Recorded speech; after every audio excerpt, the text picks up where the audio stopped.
Баршаңызға қайырлы күн достар. Бүгін сіздермен осындай қатырлақ баблиницаның көмегінсіз қарапайым тавада пісіретін боламын. Видеоны міндетті соңына дейін қараңыздар, жасалу жолы өте оңай. Ең алдымен ыдысымызға 2 жұмыртқа, сым тұз және жарты кесе шекер салып араластырамыз.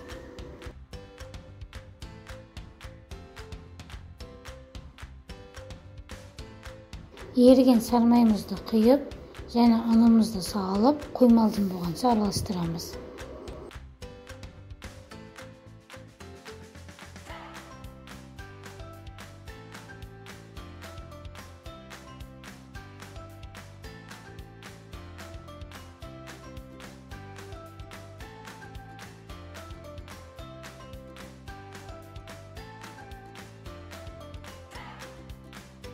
Bir kese sütімізді құйып, тағы да араластырамыз. Менің ыдысым кішкентай болғандықтан, барлығын аз мөлшерде пайдаландым. Сіздер одан да мол қылып жасасаңдар болады. Көріп тұрғандай осындай сұйықтықта болуы қажет. Тавамызды зайотқа қыздырып, май пайдаланбаймыз, құрамында май болғандықтан. Bir ас қасық немесе 2 ас қасықтан құйып, жұқалап жаямыз. Қамырымызды жұқалап жайғандарыңыз дұрыс, өйткені баблиміз қытырлақ болып пісетін болады.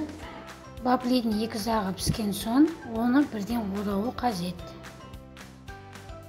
Дәл осылай қалған қамырды да пісіріп аламыз.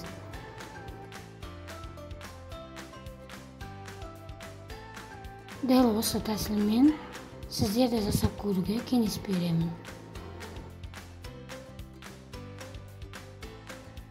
Сіздерге рецепті ұнаған болса, каналыма тіркеліп, дәл осы видеоға лайк басуды ұмытпаңыздар.